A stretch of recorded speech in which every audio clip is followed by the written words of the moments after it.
Bien, este lote es un lote que nosotros fuimos a ver a Pergamino. Cuando fuimos a Pergamino nos encontramos con este lote de arveja, en donde nosotros veíamos que había parte que todavía no había cerrado surco debido a que había una fuerte sequía, pero el lote estaba bastante parejo. Veíamos algunos chanchos que se les llama, es decir, esos vacíos que se producen, esos huecos sin cubrir el suelo. Entonces le empezamos a preguntar al productor y algunos sí eran por exceso de nitrógeno, fósforo, porque justo había frenado la sembradora ahí y cuando no son cuidadosos terminaba cayendo el granulado en el suelo y no lo levantaban y terminan causando esa quemazón en las plántulas.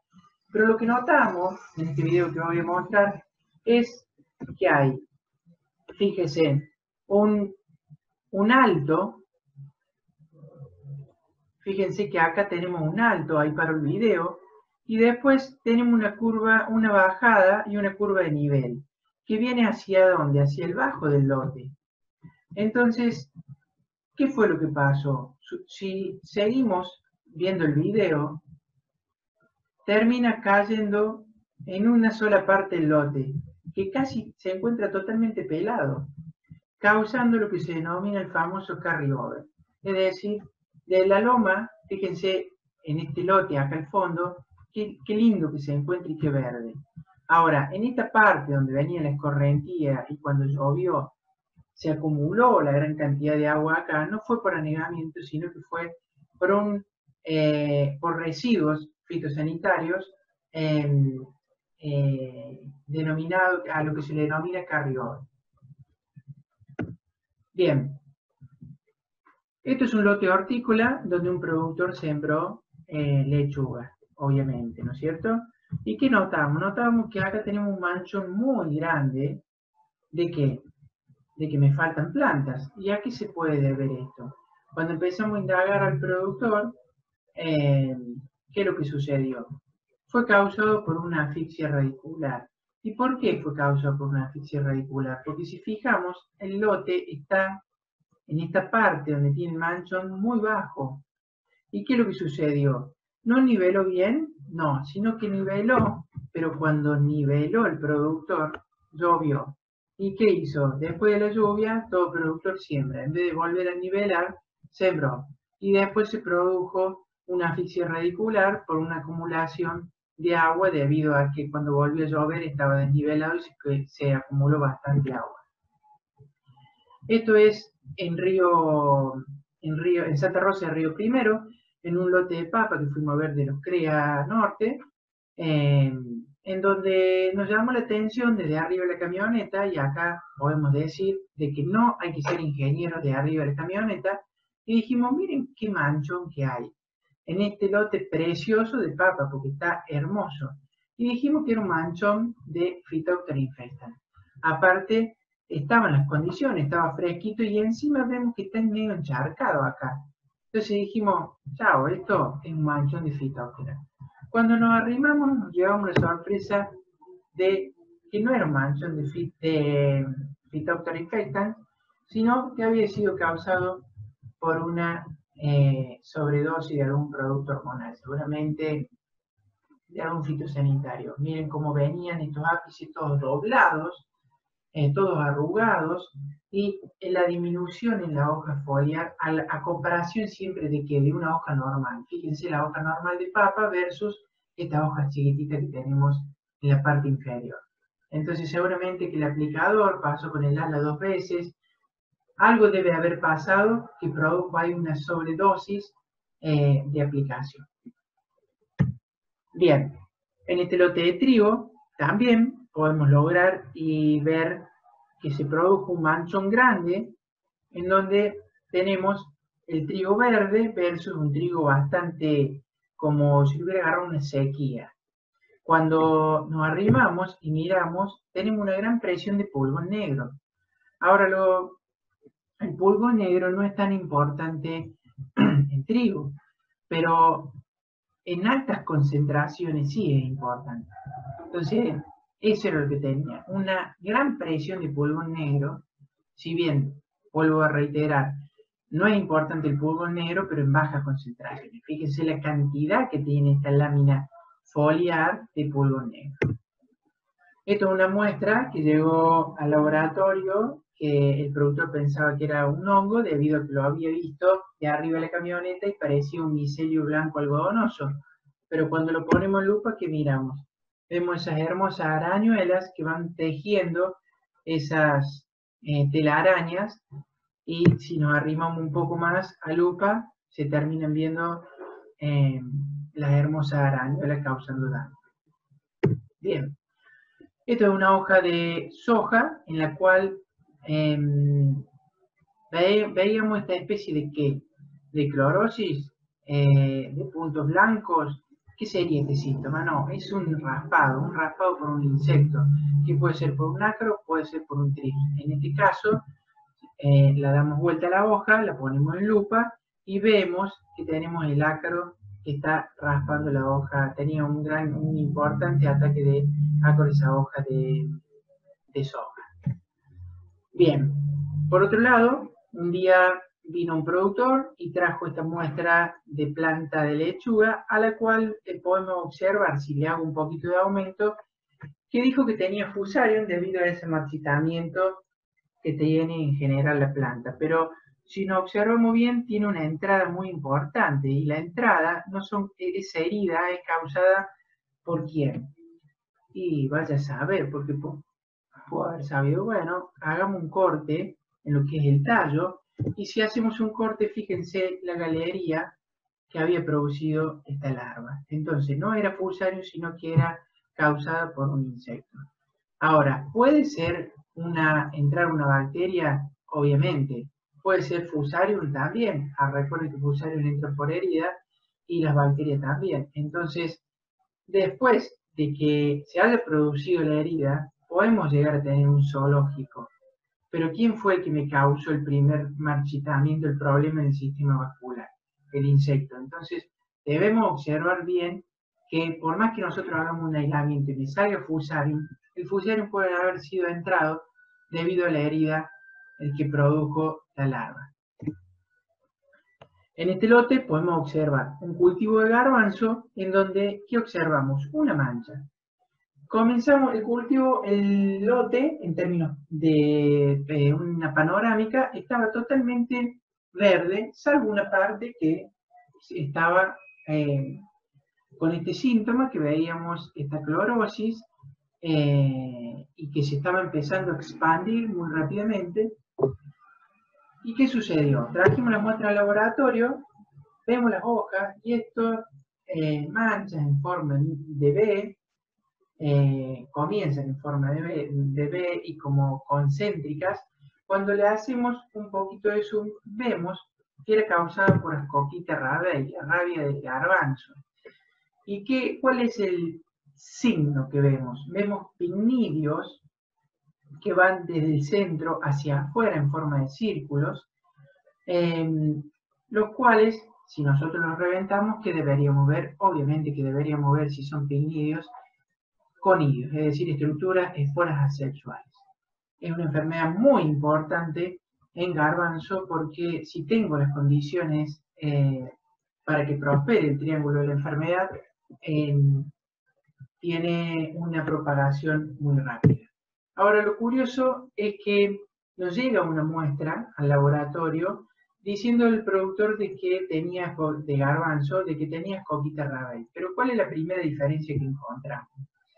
¿Que son pinnidios? Supongamos que son pinnidios. Pero ¿cómo eran los pinnidios de Ascophyta rabeyi? Fíjense que van desde el centro hacia afuera, en forma redondeada, y están en el centro de la mancha. En cambio, si vamos a la siguiente mancha, la tenemos los pinnidios, entre comillas, en la periferia. Bien, una foto un poquito más nítida.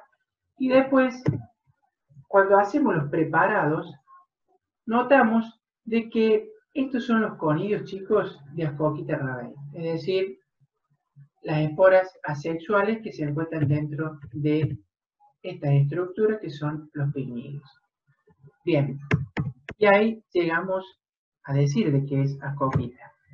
Cuando sacamos de este pinnidio, entre comillas, ¿qué notamos? ¿Qué se notó? de que eran conidios estos redondeles. ¿Y por qué? Porque si vemos en la siguiente diapositiva, vemos que se encuentran conidióforos compactos uno al lado del otro, en donde sostienen en la punta los conidios que ya han sido liberados, y no se ve bien en la foto, pero son conidios pluricelulares. Esto es de un género denominado Epicopum. Entonces, obviamente que el productor se dijo que no se le aplicara para Coquita rabei, que es una enfermedad muy agresiva para el dicho cultivo.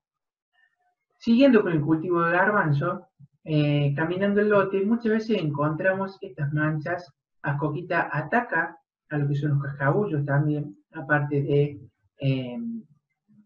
de la hoja, como habíamos visto, y se puede confundir. Pero ¿qué notamos? Vemos que hay una profundidad, como una especie de hipoplasia. Si nosotros le hacemos un zoom, se nota que ahí hay una depresión.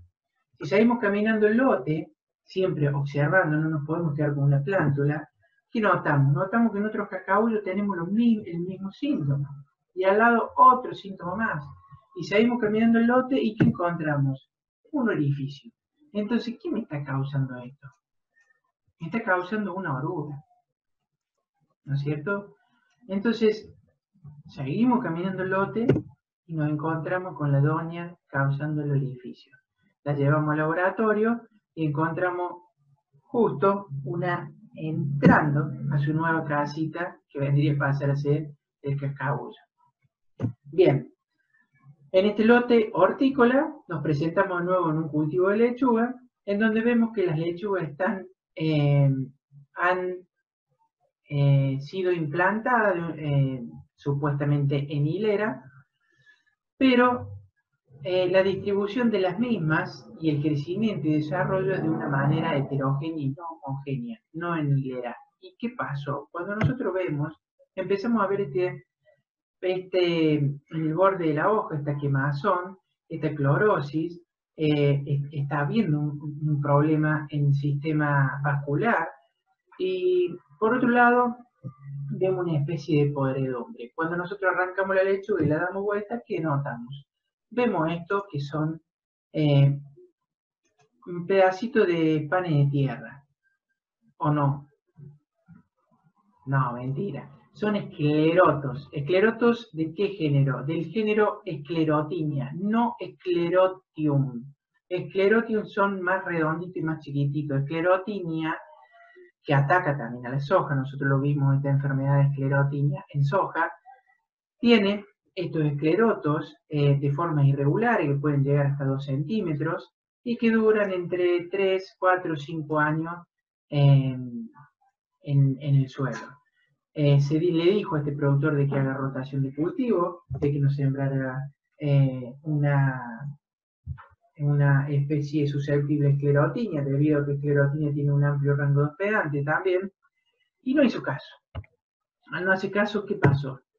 Lo que terminó pasando fue de que no cosechó, fíjense, el manchón, al ser una enfermedad monocíclica se termina dando el manchón, y como explicó el profesor Melsu en la clase, en el video de enfermedades policíclicas y monocíclicas, del avance de la curva de monocíclica y policíclica. ¿Y qué terminó haciendo el productor? Metiendo el caballo para que no se le pudra, para que termine comiendo la plantación de lechuga. Bien, resumiendo un poco, para ir intentando cerrar. El diagnóstico. Las enfermedades son causadas por organismos vivos, como bacterias, hongos, virus, que inducen un desarrollo y mal funcionamiento de la planta. Ahora bien, ¿cómo yo me doy cuenta de que ese amarillamiento que yo noto en el campo, de que una mancha, de que ha sido, o que un marchitamiento ha sido producido por un hongo, por un insecto o por otra causa? Ahora, ¿en qué me equivoqué en lo que acabo de nombrar anteriormente? Eso es lo que nos perdimos en el aula. ¿En qué me equivoqué? Vuelvo a leer de nuevo. Las enfermedades son causadas por organismos vivos. Leo de nuevo. Organismos vivos, como bacteria, hongo y virus.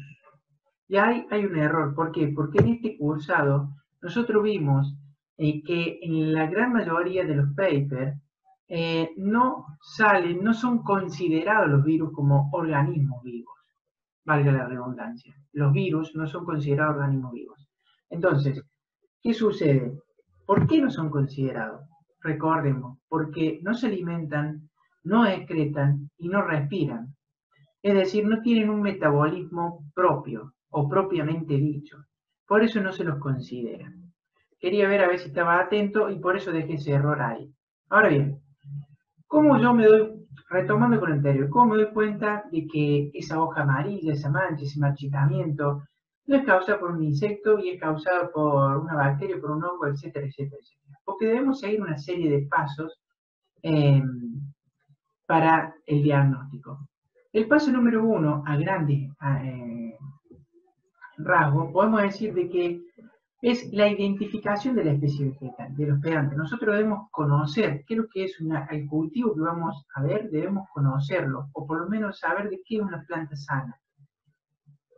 ¿Sí? Debemos conocer previamente ir al campo. ¿Cómo se ve una planta sana? Por eso, esa pregunta. Ahora, paso número 2. Conocer la historia del lote y el antecedente. Si yo soy citado como ingeniero por primera vez, esa información se la tengo que sacar del productor o del encargado, ¿sí? O si no, empezar a observar y caminar un poquito el lote. ¿Y qué preguntas nos podemos llegar a hacer? ¿Las plantas vecinas están sanas? ¿El problema se presenta en una sola planta, en manchones, como hablábamos nosotros, en una loma, en un medio, en un bajo? ¿Está distribuido en forma homogénea, en forma heterogénea? ¿Es la única especie vegetal afectada? Muchas veces los productores lo primero que controlan son en los alambrados, van a ver que están todos los alambrados secos, porque ahí es donde más se produce el escape de maleza. Entonces, podemos ir a ver nosotros si hay algún problema de fitotoxicidad o deriva o alguna manchita, si vemos dentro del cultivo a comparación de las malezas que se encuentran en el alambrado. Y si hay fitotoxicidad se debería ver en todas, tanto en la maleza, en el cultivo, en el árbol. En cambio, si vemos una manchita de algún organismo, como puede ser un pseudongo, un hongo o una bacteria, no es muy raro notarla en una maleza, en el alambrado, en el árbol, es raro. Bien, ¿qué otra pregunta? ¿Es la única especie vegetal afectada? ¿Hubo problemas de sequía o daño herbicida? Lo que estábamos hablando. Lo que venimos hablando, mejor dicho. Y después observar el patrón de daño, si es uniforme, si es al azar, qué órgano de la planta está afectada, si está afectada el follaje, el extremo, la raíz, el medio, etcétera, entre otras cosas. Ahora, como paso número 3, debemos examinar esa planta. ¿Y cómo la debemos examinar? Debemos saber los síntomas, describirlos, anotarlos, tanto a campo como a laboratorio, y ver los signos. ¿Y qué vamos a ver? Los signos van a ser las fructificaciones de los hongos o pseudohongos. ¿Y qué eran las obleas? Las obleas eran los signos de las bacterias. ¿Sí? Bien. ¿Por qué? Porque los virus, los signos de los virus, lo veíamos a través, eso es la partícula viral propiamente dicha. Recuerden de que las inclusiones son consideradas en este cursado como síntomas microscópicos. Dentro del virus tenemos síntomas macroscópicos y microscópicos. Los macroscópicos son los que vemos a simple vista, ojo desnudo, y los microscópicos son los que podemos llegar a ver las inclusiones que ni siquiera a veces las podemos ver con microscopio óptico, ni con tinción. ¿Qué necesitamos? Ver las inclusiones en forma de molinete, en forma de plumero o en forma bandeadas, que fueron las que algunos ejemplos que les fuimos dando, a través del microscopio electrónico. Bien, pero el signo que nosotros tenemos que tener en cuenta de virus es la partícula viral propiamente dicha. Y el paso número 4, nosotros debemos confirmar el diagnóstico. ¿Y cómo lo confirmamos? ¿Es una bacteria? ¿Es un hongo? ¿Es un virus? ¿Es un daño abiótico por insecto? Abiótico se refiere si es físico, si es químico. Recordemos eso. Ahora, cuando nosotros hacemos un aislamiento de hongo o bacteria, el postulado 4 lo podemos utilizar como para cerrar. ¿Qué debemos hacer nosotros.